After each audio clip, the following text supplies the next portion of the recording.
Welcome to Feminine Roadmap Podcast. I'm your host, Gina-R-Farrar. Each week, I bring you an inspiring conversation to help you navigate the challenges and changes of midlife so that you can not only survive, but thrive in your second half.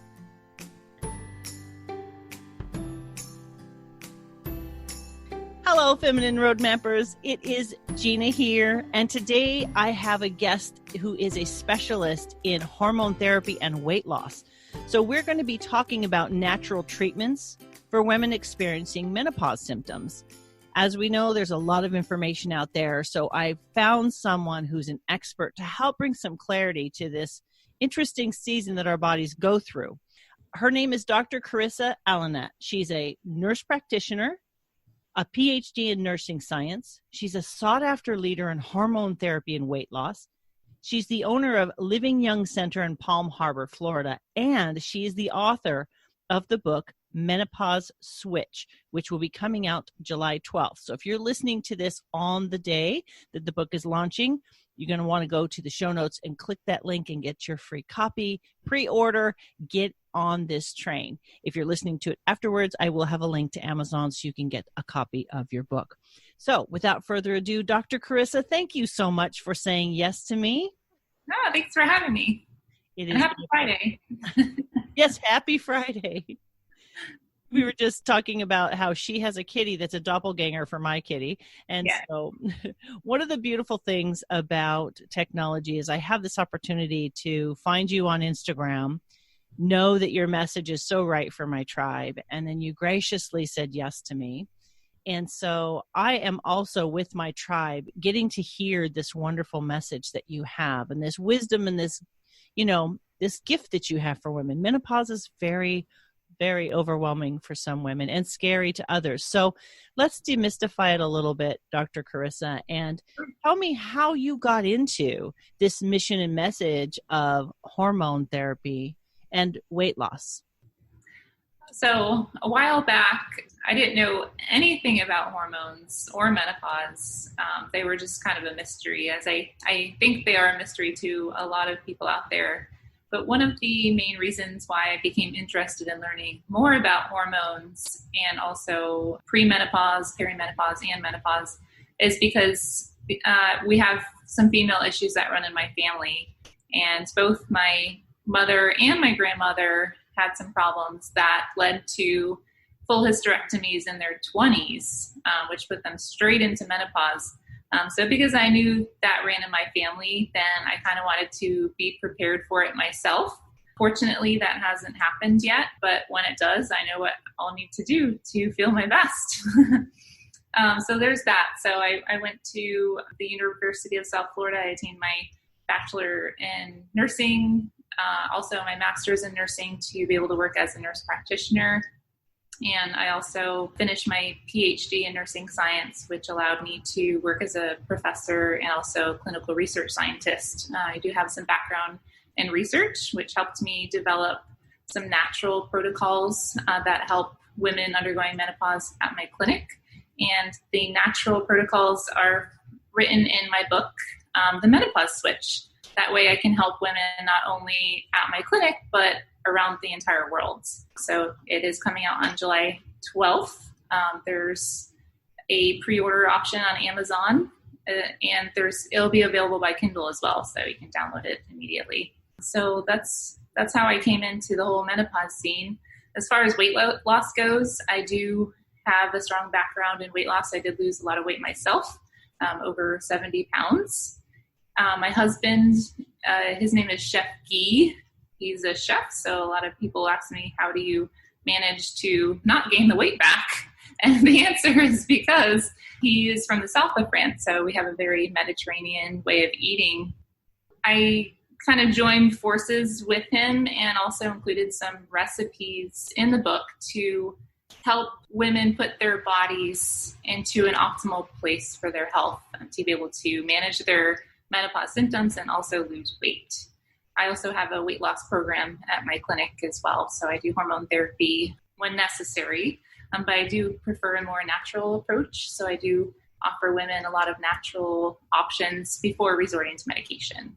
So it just kind of depends on their symptoms, their quality of life, if these natural treatments are enough to help them feel better. If not, then we talk about medication as a last resort.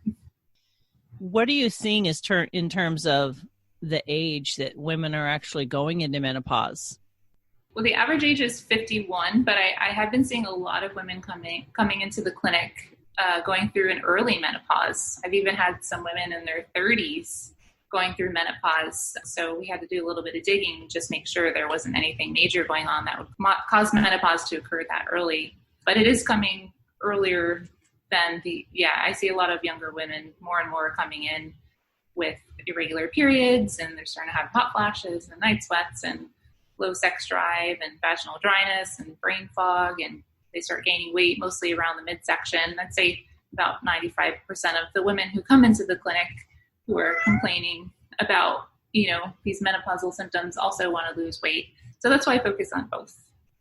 Would you share with me, just some of the things that women at home might be looking for to know, maybe now I need to go to a professional and begin to get these things checked?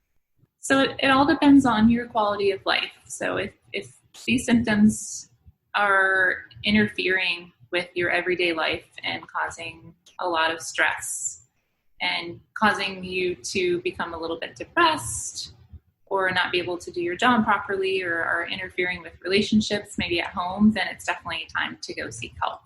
There's plenty of options out there. You just have to take the first step and just know where to look, know where to go, and just meet with someone and let them know what's going on so that they can offer their help to you. Now, we all know we can go to our traditional doctors, but for someone like me who would like to have both perspectives, because it's easy to find the traditional Western medicine solutions. Right. But for those of us who maybe want a different option, not either or, but both and possibly, what does that look like? What resources are out there for women to find someone who will give them that perspective?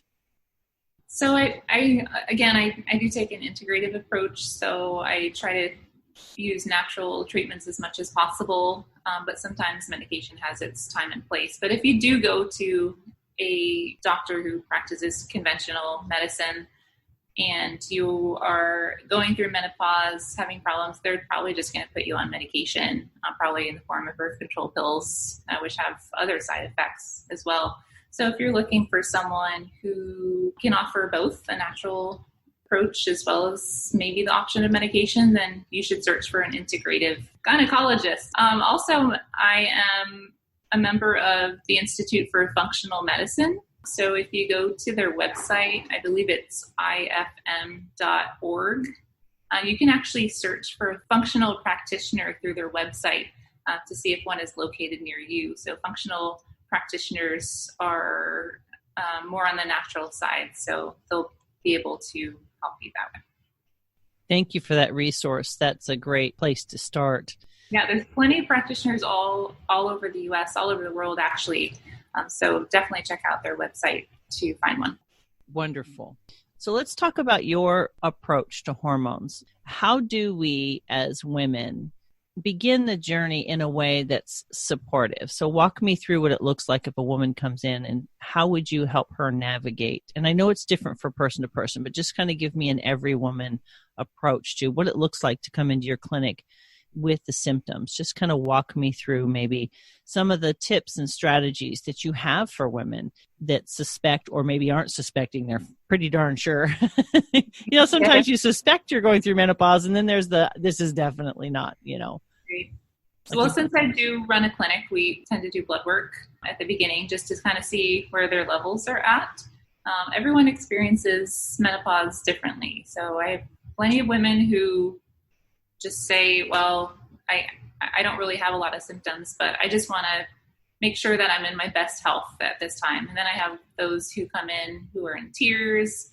They say, I feel like my body's falling apart. I'm losing my mind. Please help me. So it just kind of depends on the intensity of their situation.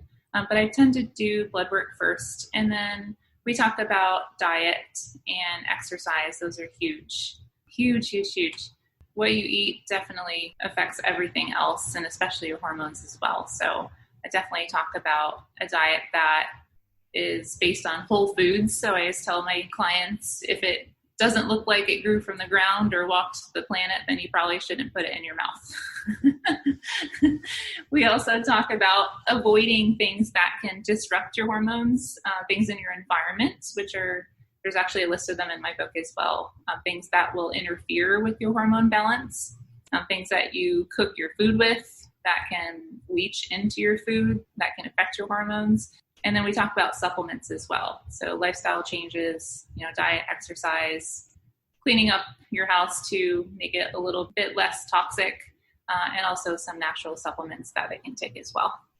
That's the approach that I take. And if that doesn't work, if that's not enough, then we might resort to natural hormones using bioidentical hormone replacement therapy.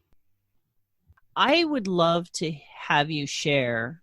We know the common symptoms, right? We have the brain fog, we have the weight gain, we have the hot flashes, but there are some more unusual symptoms like vertigo or itchy skin, getting weird rashes and things like that. So what are some more unknown symptoms that you've come across? Because I had those two things and did not know what the heck was happening.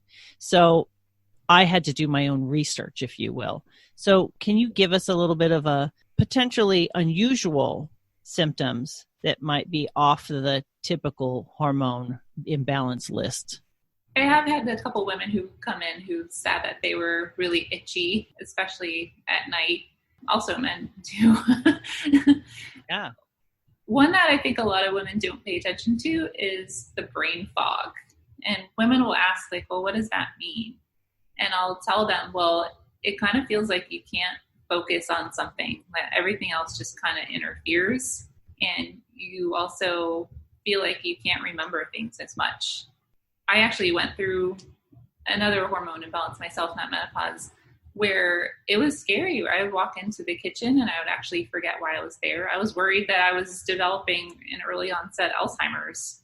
So brain fog is definitely one of them. I think it's really big, and most women don't realize they have it until I talk to them about it, and they're like, oh yeah, that has been going on. Wait, what did you say?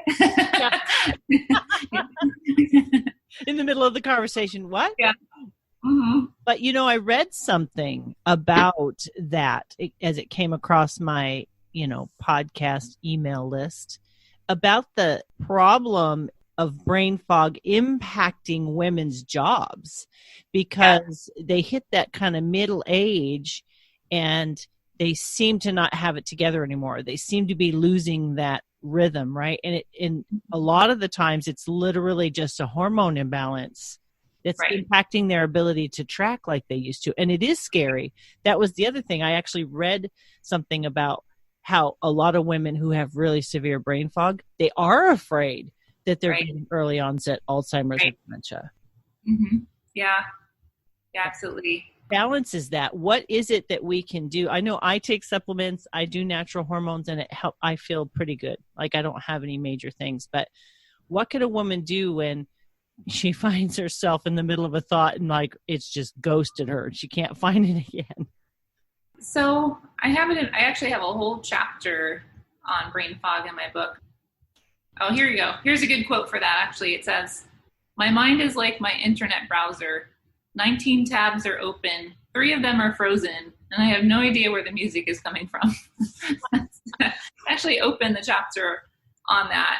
But as women approach menopause, if they're still getting their periods sometimes, then their hormone levels are going up and down, kind of like a roller coaster, which kind of makes it difficult for the receptors in your brain to meet their requirements. So you have hormone receptors all throughout your body, but you also have a lot in your brain too.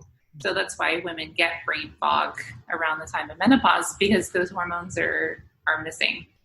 Some lifestyle changes that you can do to help with brain fog definitely include exercise. So good cardio workouts, increasing the blood flow to the brain is really important. So you want to make sure that you're getting enough exercise. Definitely recommend about 30 minutes a day, at least 5 days a week, of a brisk walk or a light jog. Socializing is definitely a big one.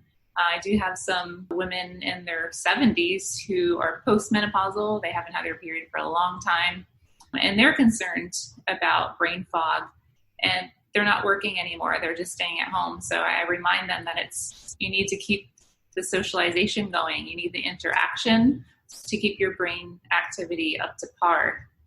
Another recommendation is meditation. So at the University of South Florida, I actually worked in the research department on a large multi-million-dollar research clinical trial involving mindfulness-based stress reduction, which helps reduce stress and has been proven effective at helping at all kinds of things. But my particular study was negative side effects after breast cancer treatment. So mindfulness-based stress reduction, definitely recommends looking into that, learning techniques on how to manage stress using meditation, body scan, walking yoga, things like that can be very helpful. And as far as supplements go for brain fog, there's quite a few. You definitely want to make sure that you're getting enough omega-3 fatty acids. So omega-3 fish oils are definitely brain protective. And acetyl L-carnitine is another good one. That's an amino acid found in the body. So that's been shown to slow down age-related decline in brain function and improve memory, even in those with dementia. Ginkgo biloba is another one. And the reason why the suggestion on how ginkgo biloba works is it actually improves blood flow to the brain. Like I said, cardio exercise, anything you can do to improve your blood flow is beneficial for treating brain fog. So those are some natural supplements that you can take to specifically target that symptom. And the omega-3 fatty acids, I know you can get it from like a really good wild caught salmon. Yes. Fish like that. Avocado. Krill oil is actually a really great source of omega-3 fish oil that not as many people know of. But I do recommend that you buy fish oil from a credible source and you store it properly because it can degrade. So I actually keep mine in the refrigerator. Yeah, because oils, they turn. Right, yeah. Yeah, and you want to make sure you're getting it from a high quality source. So I am a little bit picky about, supplement brands because they are not regulated. So there's been a lot of studies that have found that the supplements on store shelves often don't contain the ingredients that they say they do. So if you invest a little bit more in some, credible sources like pure encapsulations or Designs for Health, high quality supplements, then you're really doing yourself a favor. So this whole idea about brain fog is really challenging because a lot of the times it's kind of like when you research menopause, it's like, well, you're just going to go through it and you're just going to have to tough it out and it's all, get over it kind of. You know what I mean? Like when you research it. And one of the reasons I wanted to have you on is because you're someone who can stand on research and knowledge and science and say, yes, it's going to happen, but there is a way you can navigate it that's more supportive to a whole and healthy life, right? I do have a question about vertigo. Have you run across women who are struggling with vertigo? I've had it, and it was confirmed that it was like a really severe hormone drop. So another gal that I know that has been not all the time, but like dizziness, especially near my cycle, is kind of, I get more, I guess, lightheaded. I'm sensitive to motion sickness anyway, but it's been really an interesting thing. Is vertigo something that you come across, and what do you do for that? I have had maybe one or two women come in complaining about that. And I think it's more of like a shift in hormones that will trigger it. For vertigo, though, for any kind of dizziness, I always recommend that they follow up with their primary care doctor or neurologist, just in case there's something else going on. I do hear about it sometimes, just not as much. But definitely, I think some factors can trigger it, like not sleeping enough, insomnia, especially if someone's having night sweats, which are hot flashes at night, then they're not going to sleep very well. And I think these issues, these other symptoms will kind of contribute to the dizziness that they're experiencing. It's like a whole bunch of things happening, and it kind of puts one symptom up, right? Exactly. Yeah. It's a symphony. your hormones it's like a symphony. Everything needs to be balanced. Everything affects the other. So they all have to be in sync with each other to feel your best. Now, what is it that makes us gain weight in the middle with hormones? What is that about? Well, unfortunately, as women, we tend to, based on our DNA, we want to collect more body fat than men because we're made to carry babies. And even when we're not carrying babies, we still want to collect that body fat, and it tends to be stored in the midsection. But especially around menopause, then it collects more around the midsection. It's been referred to by some unsightly names like menopausal muffin top and things like that. But it's a symptom of low estrogen. There are some things that you can do, of course, trying to prevent the extra weight gain. So trying to lower your body fat, definitely do some weight training. I always tell women it's so important to do weight resistance training and not just cardio, especially as you become older, because we start losing our muscle mass and it's harder to gain it as well. So weight training is especially important because you're not going to, if you start training in the gym, lifting weights, you're not going to turn into some bodybuilder. I think a lot of women have that misconception. They're like, well, I don't want to be bulky. Well, it's not quite like that. It's not in our DNA. So hit the gym, hit the weights, and you'll be able to put on a little bit more muscle, which will speed up your metabolism. So you're bulky anyway, but it's just a different kind of bulk.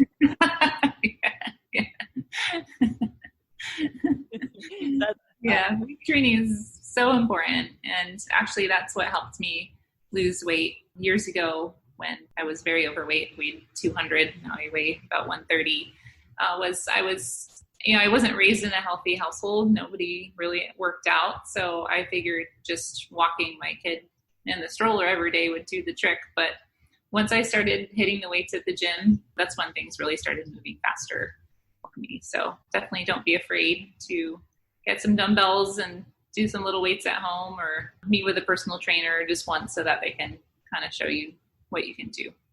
How do you feel about yoga, just in terms of like the yoga meditation for blood flow as well as getting the body to feel more balanced? Because I know for me, especially if I'm feeling a certain like not positive way, sometimes just getting on the mat and that flexibility piece too.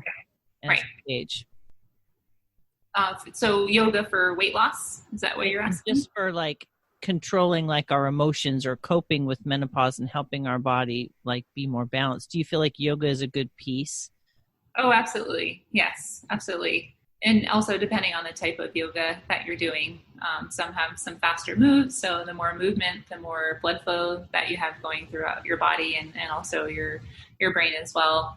And it's also a great toning exercise because you're holding these moves for a while. So it's a great body weight exercise. I'm a big fan of using our own weight at home. That way there's no excuse not to lift weights, right? We got our body to do that. So yeah, yoga can be very beneficial. And plus there's more of the mindfulness component as well.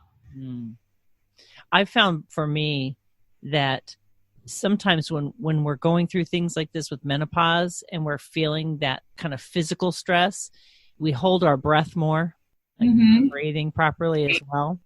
Right. Absolutely. And again, less oxygen to the brain when you're holding your breath. So the more oxygen you can get up there, the better. So keep things flowing and breathe.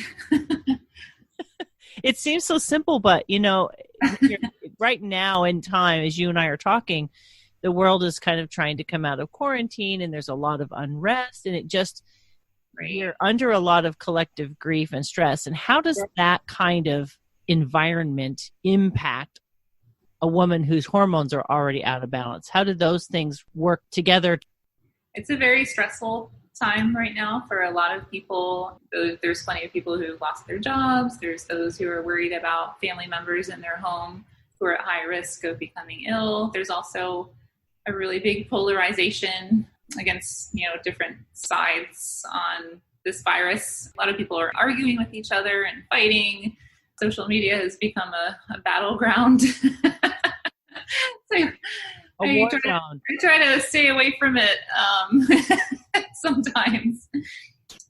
So yeah, definitely all the added stress can definitely make things worse. And that's something that I do talk about with women in my clinic who we are not using medication for, we talk about how to manage hot flashes, is trying to avoid the trigger. And a trigger is stress. So more stress, more hot flashes, just like there's other triggers too, such as caffeine and things like that. But stress is definitely a trigger as well. And when you are stressed, then your body makes more stress hormone called cortisol. So not only are you dealing with menopause, but then you're dealing with extra cortisol in the body too. So you get some overlapping symptoms or more intense symptoms that are not pleasant to deal with. So I always go back to mindfulness-based stress reduction, meditation, yoga, things that you can do to help manage stress. You can't eliminate stress in your life. That's kind of impossible, but if you can manage it, then you'll be much better off. And doesn't high levels of cortisol also contributes to weight gain? Yes, especially around the midsection, the belly area too. Absolutely. Mm-hmm. You get a lot of bloating as well, water retention. Let's talk a little bit about inflammation on the diet side and how that contributes to hormone imbalance as well. Yeah. I always love talking about food because I love food, and my husband's a chef, and I talk about food all day at work.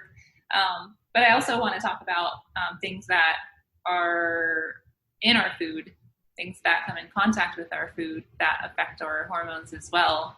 So maybe you've heard the word endocrine disruptor or xenoestrogen, things like that. So there's plenty of, toxic chemicals in our environment and also our cookware as well that leach into our food or leach into our bodies that will mimic the effects of our hormones.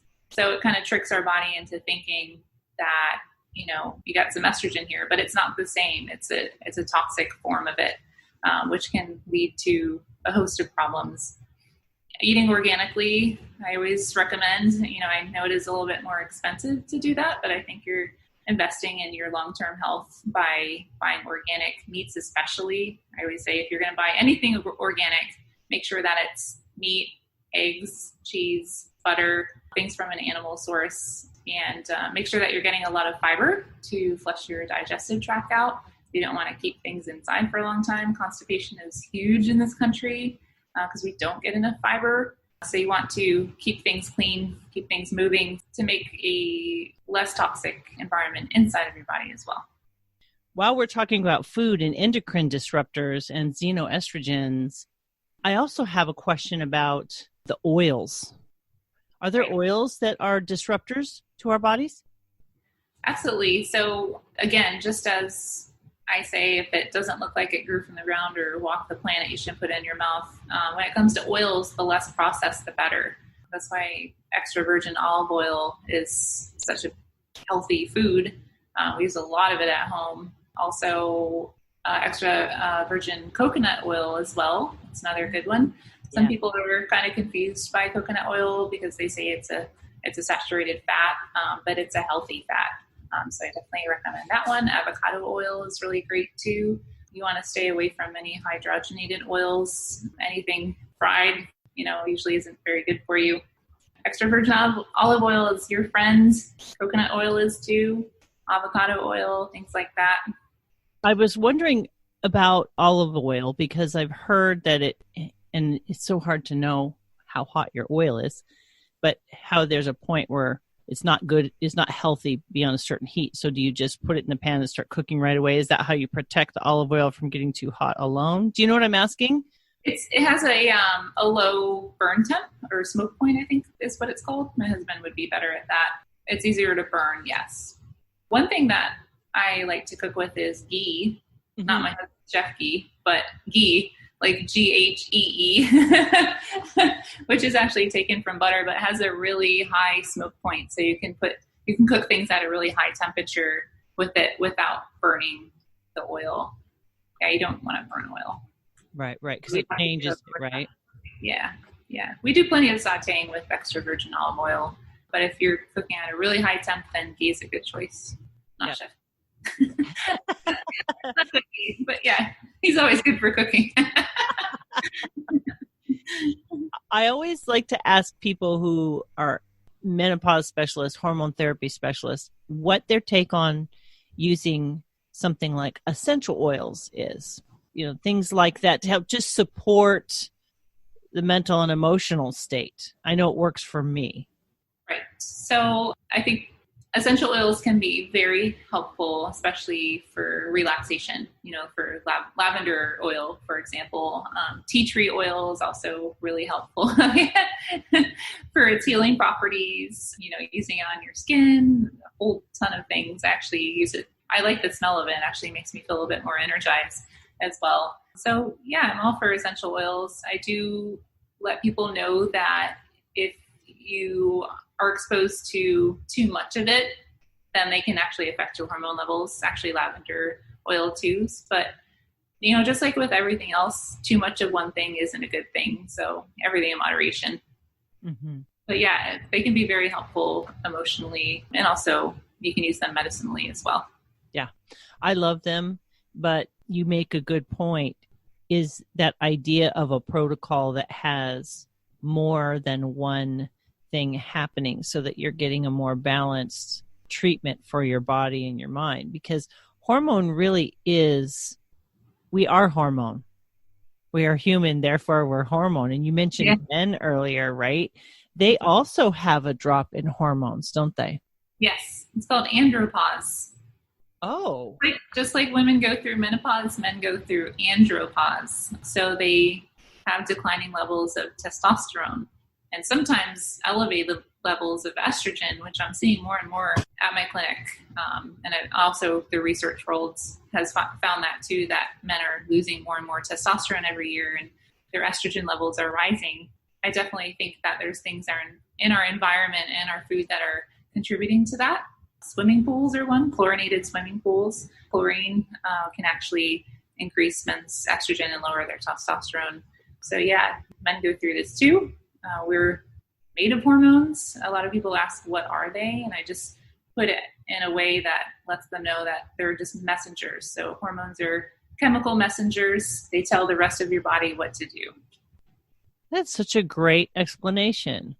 Hormones are chemical messengers that tell your body what to do. Right. So if you feel like you're losing your mind, it's not your fault. It's their fault.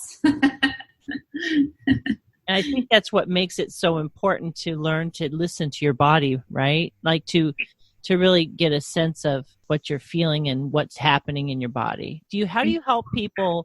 Do you have a protocol, like, if you will, to help people track what they're feeling and thinking so that they can kind of see it? Because when you're in it, it's like you can't see the forest for the trees. Right. I actually wrote a whole chapter on that. In my book, The Menopause-Switch, there's a few chapters on preparing yourself for the menopause switch, which I then get into diet and exercise.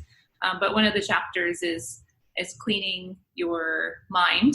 So focusing on yourself, making yourself a priority, taking time for yourself. I think it's very difficult for women to do that. We tend to put ourselves on the back burner because we are often taking care of others, whether it's children or other family members who are sick. Spouses as well. I always tell my husband, sorry, but it's true. Most women make their appointments for their spouse, their dental appointments, and try to keep them healthy, try to keep their family healthy, but they often tend to forget about themselves. So you really have to make yourself a priority, even if you have to put it down on the calendar and say, this is my me time. Nothing else is coming in the way. I'm going to do something I enjoy. I'm going to take time to reflect, pay attention to how I'm feeling, think about how I can help myself feel better or, be more healthy. So focusing on yourself, yeah, that's a big one. That self-care piece comes up a lot. Absolutely, yeah. That idea of we're always leaning toward an emptier cup as women, I think. Right. And we get used to that as the norm, right? Mm-hmm. Right. So we're kind of going into menopause at a deficit, just physically, emotionally, and, maybe even mentally, just because we're kind of spread too thin. Yeah, absolutely. And so that's a big part of menopause, isn't it? Learning to Self-care. balance. Mm-hmm. Yep, absolutely. Slowing down a little bit sometimes. Taking time for yourself. Putting a plan together to improve your wellness. And the people that we love, while it seems to take time away from them, it actually benefits them, doesn't it? It does. Because if you can't take care of yourself, you can't take care of others. You need to feel your best mentally so that others don't suffer. Yeah, you need to take care of yourself. Otherwise, you're not going to be taking care of others as well as you could be. How did you lay out your book? I know that we have it on pre-order as of the day that this launches. There's a pre-order. There's the opportunity to get the book. How does it work for the reader? Is it kind of a to-do? Do you have protocols in there to help them? How is that? How is your book set up? So the first part of the book, I actually talk about what hormones are, kind of in an easy to understand way, so things aren't too complicated. I try to make it a little bit fun too, so it's not so nerdy and scientific.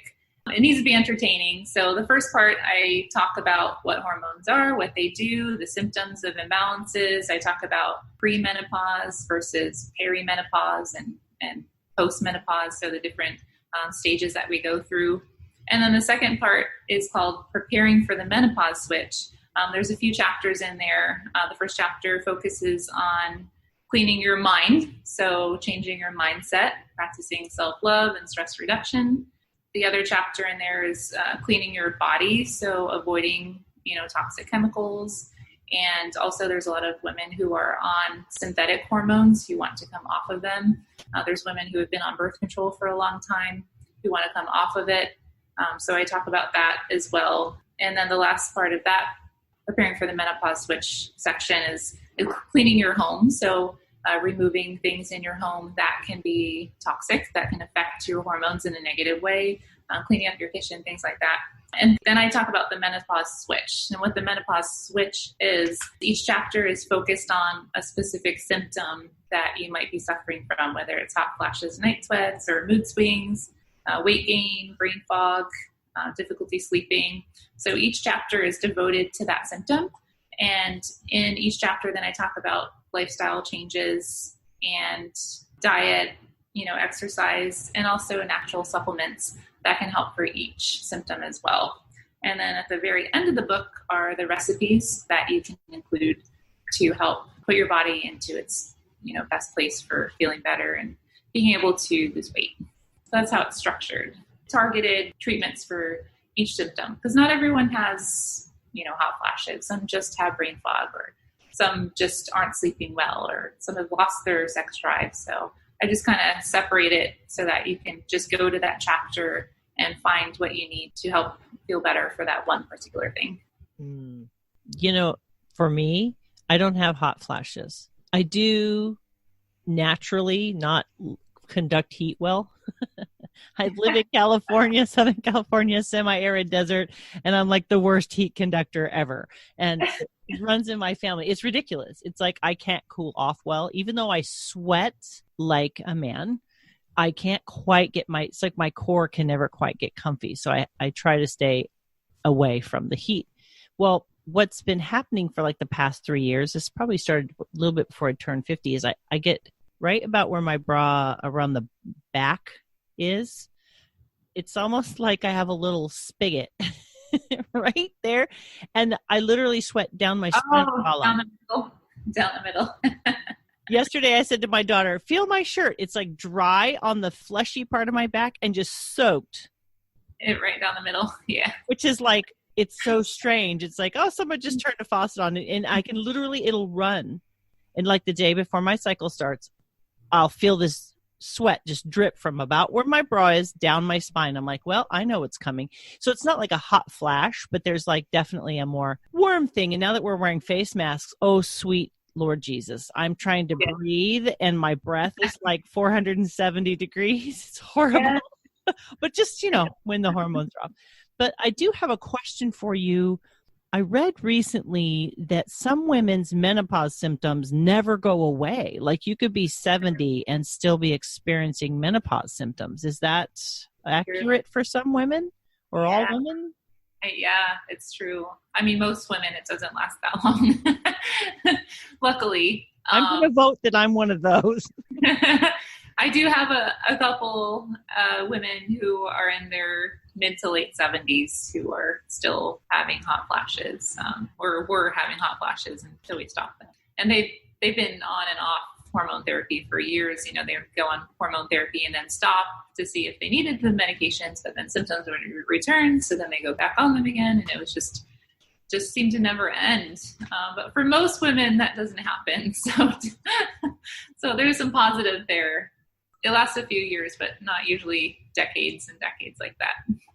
What's the norm? I mean, I know everybody's different, but perimenopause used to be in the 40s, didn't it? Like 30s and 40s, and then menopause would typically hit in the 50s. Wasn't that like the average timeline? Perimenopause is the period before menopause where you're still getting your periods, but they're sporadic, they're irregular, and your hormones are going up and down on a roller coaster. So one day you might have loads of estrogen. Next week it's like super low and it's just up and down and all over the place. That's when women usually feel their worst, that shift. Now that usually lasts a few years. And then once you hit menopause, which is defined as the time when your period stops, you haven't had a period for 12 consecutive months, women tend to start feeling a little bit better. So it's usually perimenopause, the period before menopause, that in most women occurs in their mid to late 40s. That tends to be the roughest time. So technically, then I would be in perimenopause. If your periods are irregular, if you're still getting, like, let's say you get one period this month and you don't get another one for 3 months, and you're probably in perimenopause. I'm not there yet then. My grandmother had MS, and apparently her cycles were long and strong well into her mid to late 50s. And I was like, oh, man. And I told you that my mom had a hysterectomy at 20. So I don't have that. You know, they say you're like a thumbprint of your mother. Right. Yeah. I'm going back a generation. Yeah. Yeah. You tend to follow your mother's footsteps. Luckily, I didn't follow mine because I still have my uterus and ovaries, thank goodness. But so you and I are those ones that our mothers went through this in their 20s, but here we are not having that experience. Right. Yeah. It's often genetic, but not always. Well, I feel like I just want to touch on this. I don't know how controversial it is, but like birth control. Oh, yes. Let's talk a little bit about that, because I know that when I got engaged, it was like they just put you on birth control. And then I had a rare reaction to it that the doctors couldn't quite figure out. And eventually they said, you know, you're allergic to the baseline ingredient and you can never take birth control. And my mom had taken birth control and she was like covered with fibroid cysts and that's why she had a hysterectomy. So maybe there's a connection there. But let's talk a little bit about birth control and the contribution or the support that it gives, because I really don't know, because I'm allergic to it and can't go there. Yes. A lot of women who are in perimenopause on that hormonal roller coaster, they go to their, traditional doctor and ask for help. They usually get put on birth control pills. But birth control pills, they do affect your hormones even when after you stop taking them. So a lot of younger women go on birth control, in their 20s. When they get off, they have a hard time becoming fertile again. They might have some other side effects that last a long time. There's actually a syndrome called post-birth control syndrome that has been in the spotlight because so many women have taken the pill and have stopped and have had problems afterwards. Interesting. Yeah. And there's some research that has been finding that it's actually pushing women closer to menopause. So menopause tends to come at an earlier age if they've taken the birth control pill.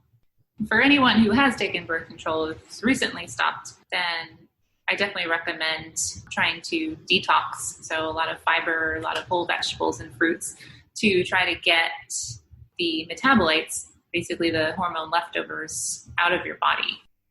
Metabolites, the hormone that's I call them the hormone leftovers. Yeah. So when you take hormones, after your body uses hormones, then some metabolites are left over. It's kind of like the trash. So you got to take the trash out. And taking the trash out means, keeping your digestive tract going, keeping things flowing, keeping your intestinal tract clean, supporting your liver, which is your body's main detox organ. Take out the trash. I like that. It's just like, we got to get rid of that trash. Don't hang on to it. Yeah. Let's talk a little bit about gut health. I feel like gut health, because I've heard that the gut is like the second brain. That's the way that I understand it. So let's talk a little bit about gut health and hormones. Yes, that's a big topic in research, actually, is the gut-brain connection. So there's a big focus on how to nurture our guts, focusing on probiotics, for example. So I always think of it from an ancestral viewpoint. So if you look back in history, we weren't, pasteurizing our food and cleaning things. I mean, we were just eating food from the ground that was covered in bacteria and other microorganisms, and our bodies were used to that. And we also have plenty of microorganisms in our gut called the microbiome. So it's a community of bacteria that are there for a reason. They help digest food. They also affect your mood as well, with part of the gut-brain connection. And when you nurture your gut, then you're sending the right signals to your brain that will keep your hormone levels healthy. So diet is super important. I definitely recommend taking a probiotic. I always recommend everybody to, because we're not being exposed to those microorganisms as much as we were before. And I think it's causing some issues as far as our immune systems go. We lower immunity. We're developing more allergies, more autoimmune conditions, such as Hashimoto's thyroid, which is an autoimmune thyroid disorder, rheumatoid arthritis, things like that. So definitely gut health plays a big role. And there's so many ways you can do now probiotics, like foods that are naturally probiotic, which are... Right, yeah. And I don't mean like just take a capsule, because there's plenty of foods that are probiotic, like yogurt, for example, kefir, sauerkraut. Actually, wine is actually a probiotic as well. So you don't need to take a capsule. You can find, natural foods that have the same effect. Yogurt's a great source.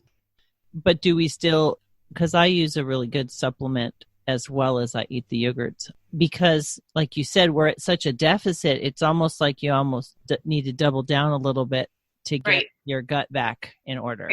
Right, absolutely. And I think we've, with our standard American diet, we eat less fermented foods. But even if you are eating plenty of fermented foods, probiotics can definitely help. But again, I'm always picky about the brands and how they're stored. You have to make sure that you're buying probiotics from a credible source, because they are bacteria. And if they're not stored properly, you're just taking dead bacteria. So you have to make sure that they're stored properly, that they're from a credible company that does, third-party testing. Otherwise, it's just a waste of money. So we got to be careful with that. I've heard a lot about sauerkraut. Mm-hmm. Like the health food stores have a specific sauerkraut. I can't remember what it's called. My mom really likes to eat it. I haven't personally gone the sauerkraut route. I tend toward yogurt. Yeah. Not everybody loves it.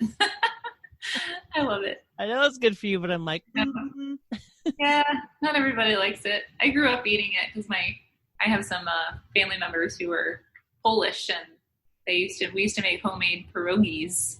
Oh. And had sauerkraut inside. So, yeah, I love it. I like it, but not everybody likes it.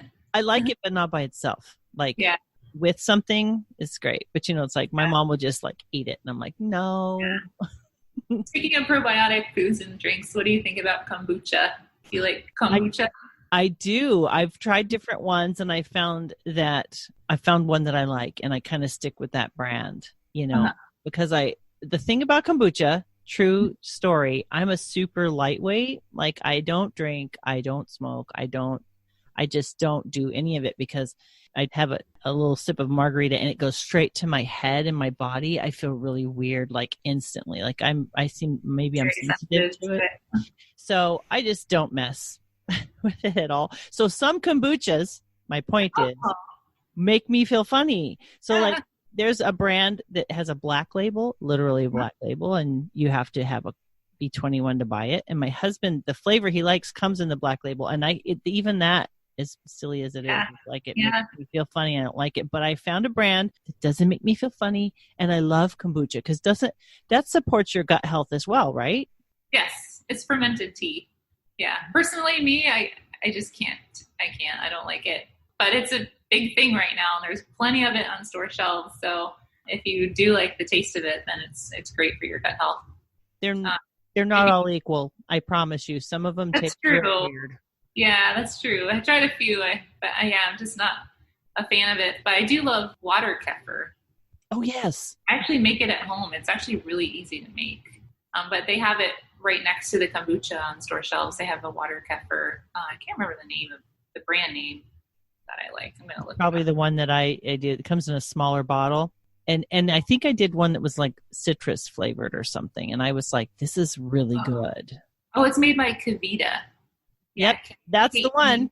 ITA, yeah. They make a lot of probiotic drinks. I like their stuff, and it's not obnoxious because some of them are so like, so fancy, like you're like, like, am I cool enough to drink this?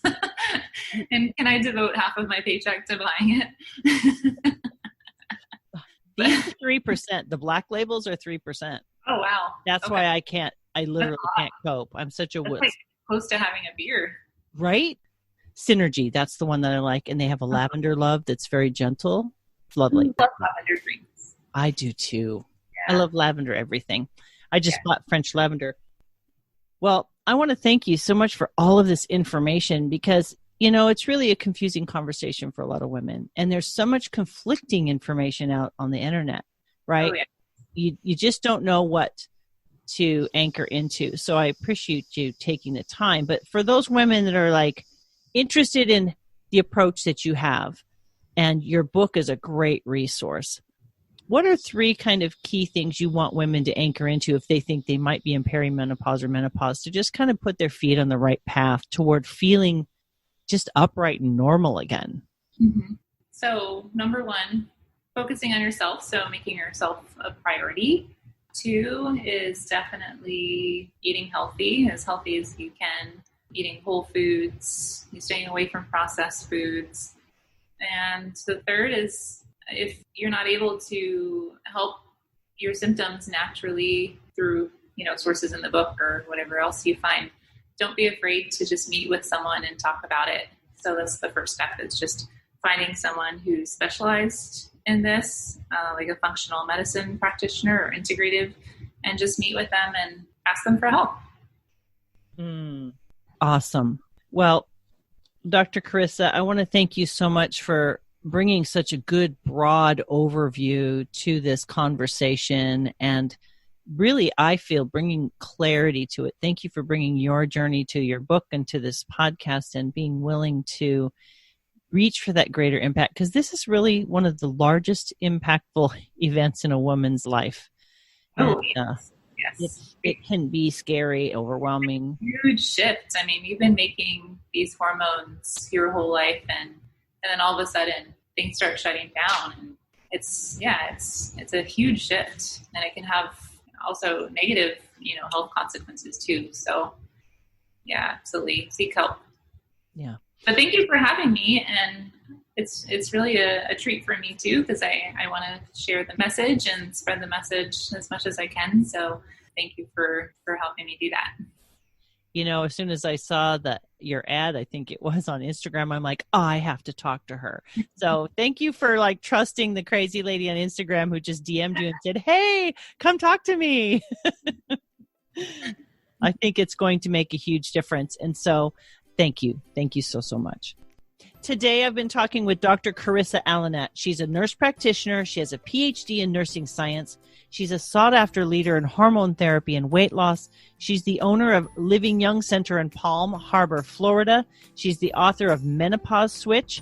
And if you head over to www.feminineroadmap.com/episode 176, I'm going to have links to Dr. Carissa, her book where you can pre-order on Amazon, her Instagram, so you can get a hold of this information immediately.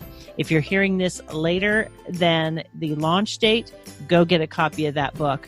Maybe get a menopause club together and help each other in community to work through this. And while you're at my website, please leave your name and email address and join my tribe. I send out periodic encouraging emails, and there's a gift for you there. Ladies, most of us, or all of us, are going to go through this to some degree or another. For some, it's brought on by a hysterectomy. By some of us, it's through natural causes. But because it's something we need to go through, please know that there are resources out there. There's good, solid, balanced information out there that you can get a hold of to navigate this particular part of our life in a way that's going to be supportive to your mental health, your physical health, and your spiritual health. Because it's very difficult to figure out what the heck's going on when all of a sudden your body goes offline. So please get a hold of this book. Get the help that you need. Don't be afraid of what you read out there. Do the research. And friends, let's do this in the healthiest, whole way that we can. And share this message with your friends. If you know someone that's struggling, just share the episode with them. Give them the opportunity to hear and get a hold of a resource that will help them feel better and live better. Thank you so much for being with us today, my friends. Talk to you next week. Take care. Bye-bye.